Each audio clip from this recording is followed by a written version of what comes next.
Bonjour et bienvenue, quel bonheur de vous retrouver, c'est la rentrée du 6-9 aujourd'hui. Vos experts sont toujours là évidemment. Bonjour Ségolène Alunier, François Clémenceau. Bonjour. Hello. C'est un plaisir de vous retrouver. Bonjour Sosie Kemener, Pascal Péry. Bonjour.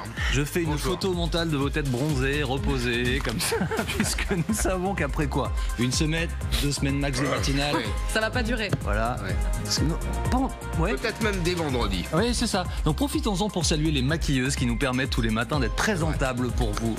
Et dans votre 6-9, comme d'habitude, nous allons vous raconter l'actualité. Comme d'habitude, les experts vont vous aider à la décrypter. Et comme d'habitude, pour commencer l'émission, nous regardons vers le ciel et la météo avec Vanessa Matagne qui est toujours là et qui est venue pour la première avec du soleil. Évidemment. Et nous commençons donc avec du soleil. Oui, du beau temps pour cette rentrée. Regardez cette carte qui parle clairement d'elle-même. Nous aurons tous droit au soleil aujourd'hui. Un petit peu plus de nuages, c'est vrai, le long des côtes de la Manche entre la Bretagne et le Nord-Pas-de-Calais où une petite goutte sera possible déjà ce matin. Quelques nuages un peu plus présents aussi le long des frontières de l'Est ou encore sur les Pyrénées. Ailleurs, un ciel très ensoleillé, même si légèrement voilé entre le centre Val-de-Loire et la Lorraine. Et pour cet après-midi, on va garder à peu de choses près cette configuration, si ce n'est cette instabilité qui va légèrement augmenter entre les Alpes et la Corse. Mistral et tramontane de la partie déjà ce matin qui finiront par se renforcer en cours de journée avec des rafales jusqu'à 80 km/h. Un léger vent qui nous viendra aussi du sud-ouest pour les côtes de la Manche avec toujours ces nuages bien accrochés qui flotteront entre la Bretagne, le Nord-Pas-de-Calais où une petite averse sera toujours possible donc cet après-midi. Mais globalement, c'est du beau temps avec ce ciel très agréable. Un petit peu de fraîcheur tout de même ce matin puisque par endroit il fait moins de 8 degrés par exemple à Reims. Regardez, vous démarrez avec du 7 degrés.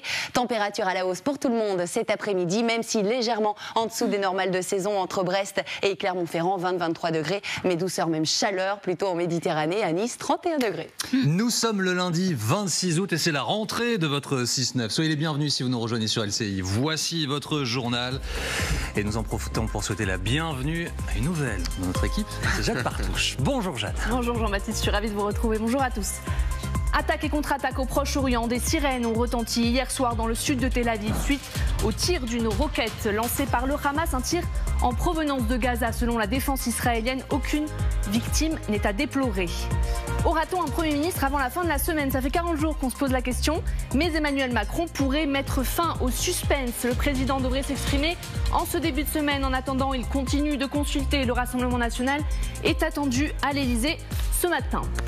L'incendiaire de la Grande Motte, entendu hier soir, l'homme de 33 ans, actuellement à l'hôpital puisqu'il est grièvement blessé, je vous le rappelle, a répondu brièvement aux enquêteurs. A-t-il agi seul ou au contraire avait-il des complices? Cela reste la plus grande zone d'ombre 2 jours après l'attaque. Et puis premier match pour Kylian Mbappé à domicile avec le Real Madrid hier soir. Et première victoire, mais vous le verrez, une victoire en demi-teinte, 3-0 pour le club certes, mais on y reviendra. Excellent début de journée avec nous sur LCI. Vous regardez votre 6-9, il est 6h. Le journal débute donc, Jade, avec la situation au Proche-Orient qui s'est fortement tendue ces dernières 24 heures. Effectivement, cette nuit, ces sirènes qui ont retenti hier soir vers 22h au sud de la ville de Tel Aviv. Une roquette tirée par le Hamas selon la défense israélienne. Betsabé Salem, vous êtes justement dans la zone. Oui, la roquette a été tirée à peine 10 km de Tel Aviv, au sud de Tel Aviv. Elle est tombée dans une zone dégagée, donc il n'y a eu aucun blessé ni dégâts. La roquette qui a été tirée depuis Khan Younes, donc au sud de la bande de Gaza. Le Hamas a revendiqué cette frappe et bien sûr Israël reste sur le qui-vive. Le Hezbollah a dit clairement hier qu'il ne s'agissait que de la première phase de la réponse. Cette attaque qui a consisté en des centaines de roquettes vers le nord d'Israël. Et bien sûr, ici, tout le monde a ses yeux tournés vers les fronts iraniens et vers le Yémen. Il y a aussi des milices iraniennes en Irak qui pourraient tirer sur Israël.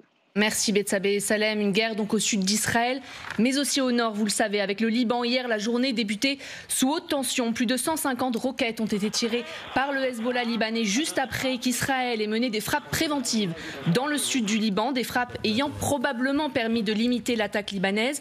Je vous rappelle que selon la défense israélienne, ce sont plusieurs centaines de rampes de lancement qui ont été détruites. Des informations totalement démenties par le chef du Hezbollah. Écoutez-le. Les propos selon lesquels la résistance allait lancer 8000 ou 6000 roquettes et drones et qu'Israël a déjoué cela et les a complètement détruits sont des allégations mensongères. Retour en France, Emmanuel Macron continue de chercher le nouveau patron, ou patronne d'ailleurs, de son gouvernement. Oui, 40 jours avec un Premier ministre démissionnaire, c'est un record, je vous le rappelle. Et donc l'heure peut-être de se décider. Le président reçoit aujourd'hui le Rassemblement national dans la matinée, ainsi que les présidents des deux chambres, Yael Braun-Pivet et Gérard Larcher. Alors Soisig, bien sûr, c'est vers vous que je me tourne. Le président promet, je cite, un dialogue sincère et utile. Est-ce qu'on sait quand est-ce qu'il va s'exprimer? Alors il devrait normalement s'exprimer ce soir. Alors on est au tout début de la journée, mais c'est ce qui est prévu. Et ensuite, un Premier ministre d'ici la fin de la semaine. Il gagne un peu de temps. Le président de la République, dans un premier temps, nous avait dit que ce serait mardi. Merci Soisig. Dans ce contexte, le patron des patrons, à savoir donc le président du MEDEF, s'est exprimé dans le Figaro hier. C'est une longue tribune et cette phrase marquante, vous la voyez, si le programme de la France insoumise était appliqué, ce serait insupportable pour le pays. Patrick Martin fixe donc les lignes rouges du patronat. Sortir du silence maintenant, alors que ce n'est pas trop dans les habitudes du MEDEF qui se veut assez discret, n'est peut-être pas un hasard. Et nous y reviendrons dans les prochaines minutes. L'actualité également a été marquée par l'audition d'un suspect hier suite à l'incendie de la synagogue de la Grande Motte. Effectivement, le suspect de l'attaque a été entendu hier soir. Alors brièvement certes, mais son état de santé permettait une audition. Donc les enquêteurs ont pu lui poser certaines questions, notamment sur cette zone d'ombre. A-t-il agi seul ou avait-il des complices? Selon Gérald Darmanin, ça ne fait pas vraiment de doute. En revanche, aucun lien a priori avec une organisation extérieure. Écoutez-le. Ces personnes qui l'entourent, manifestement, ont un lien avec son périple. Mais les gardes à vue diront exactement ce qui se passe. À ma connaissance aujourd'hui, la DGSI ne documente pas qu'une organisation extérieure serait en responsabilité. Il lui aurait demandé de passer à l'acte.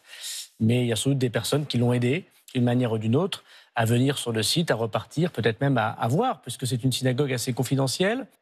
Alors cet autre drame maintenant en Allemagne, l'auteur de l'attentat de samedi soir qui a fait, je vous le rappelle, 3 morts, a été écroué hier, soupçonné de lien avec un groupe terroriste alors que l'acte a été revendiqué par l'État islamique. Olaf Scholz, le chancelier allemand, doit se rendre sur les lieux de l'attentat aujourd'hui. Je vous rappelle qu'en Allemagne se joue un temps extrêmement fort en politique puisque dans une semaine tout juste se déroulent des élections régionales qui pourraient voir triompher l'AfD, le parti d'extrême droite allemand. L'actualité à l'étranger, toujours direction l'Ukraine maintenant. Oui, effectivement, un collaborateur de l'agence Reuters a été tué samedi, on l'a appris cette nuit, pardon. C'est une frappe de missile sur l'hôtel où étaient les journalistes justement à Kramatorsk dans l'est de l'Ukraine. 2 journalistes ont également été touchés et sont actuellement à l'hôpital. Un est dans un état particulièrement grave. Un drame après un week-end meurtrier en Ukraine comme en Russie. Le président ukrainien revendique d'ailleurs des avancées importantes dans la région de Koursk et notamment la prise de 2 villages 2 semaines tout juste après le début de l'offensive ukrainienne en Russie. Des images impressionnantes au Brésil également. Oui, cet incendie des flammes d'une rare violence qui ont ravagé le sud-est du pays. On le voit sur ces images, c'est ce qu'il reste après le passage de l'incendie dans cette zone. 45 communes de la ville de Sao Paulo sont en état d'urgence. Des enquêtes sont ouvertes pour connaître les causes précises de ces incendies qui pourraient être d'origine criminelle. 2 hommes, 2 suspects ont été arrêtés. Et alors du football pour terminer ce journal avec des news de Kylian Mbappé. Enfin des nouvelles, je ne sais pas pourquoi je le dis en anglais. Les news, oh yes. Ah, yeah, of course, JB. Las noticias de Kylian Mbappé. De Kylian Mbappé. Est-ce que je peux commencer par Marseille? Ah oui, s'il vous plaît. J'ai un cœur quand même. Marseille qui n'a pas réussi à s'imposer à Reims, 2-2. Le mercato ambitieux, on en a beaucoup parlé cet été, n'aura a priori ce coup-ci pas suffi. Celui qui n'a pas non plus vraiment brillé sur le terrain, eh bien c'est Kylian Mbappé. Premier match avec le Real Madrid à domicile, et Dieu sait à quel point les supporters l'attendaient. Eh bien le Real s'est imposé face à Valladolid 3-0, mais une victoire en demi-teinte. Le Français n'a pas marqué de but, mais alors pire que ça, c'est quand le Français a quitté le terrain à la 86e minute qu'un but a été marqué. Les doutes quant à cette attaque et à sa faculté à trouver des ressources dans le collectif ne s'estompent absolument pas. Voilà. Je précise pour celles et ceux qui ne l'auraient pas compris que Jade est marseillaise. Voilà. Tous les matins, vous aurez des infos de l'OM. Tous les lendemains de Ligue 1. Merci beaucoup Jade et à tout à l'heure. 6h30. Alors si vous n'étiez pas devant la télévision, pas derrière la radio, vous n'avez pas lu les journaux de l'été, pas de surprise, toujours pas de Premier ministre à Matignon. Nous sommes donc toujours en présence d'un gouvernement démissionnaire dirigé par Gabriel Attal. Tout ça n'a pas changé. Alors les consultations se poursuivent. Aujourd'hui, à l'Elysée défileront, bon, tout d'abord Yael Braun-Pivet, puis Marine Le Pen et Jordan Bardella, présidente du groupe RN et donc le patron de son parti. Éric Ciotti, allié du Rassemblement national, c'est la version, vous savez, l'autre version des Républicains. Et puis en fin d'après-midi, Gérard Larcher, président du Sénat. Les discussions continuent et la question qui se pose, c'est quand Emmanuel Macron va-t-il annoncer quelque chose? Alors déjà, regardons l'agenda du président de la République, Soisic, pour essayer d'avoir un indice sur une possible prise de parole. Il n'y a pas 1000 options cette semaine. Donc ce matin, il y a les consultations. Dans la foulée, mercredi, il y aura la cérémonie d'ouverture des Jeux paralympiques et puis une visite d'État en Serbie jeudi et vendredi. Donc là, je me souviens, enfin je connais assez bien les jours de la semaine. Pardon, je me la pète. Mais entre lundi et mercredi, je sais qu'il y a mardi. Voilà. Du coup, c'est quand? C'est ce soir, c'est mardi? Alors ça va se faire en 2 temps, Jean-Baptiste. C'est-à-dire qu'il va y avoir un premier temps où le président de la République va tirer les conclusions de cette première salve de consultation. On sait, ça a commencé vendredi matin avec le nouveau Front Populaire à l'Elysée. Vous avez sans doute vu ces images. Ils étaient 11, un pacte très serré qui arrivait par les jardins de l'Elysée. La photo était belle, mais c'est pas pour ça qu'on a un Premier ministre pour le moment. Donc discussion vendredi, discussion avec aussi les LR, discussion aussi avec son propre camp. Aujourd'hui, le RN qui avait demandé à décaler ses consultations à ce qu'elles soient le lundi. Donc des discussions aujourd'hui. Vous l'avez dit, les deux têtes du Parlement, Yael Braun-Pivet et Gérard Larcher.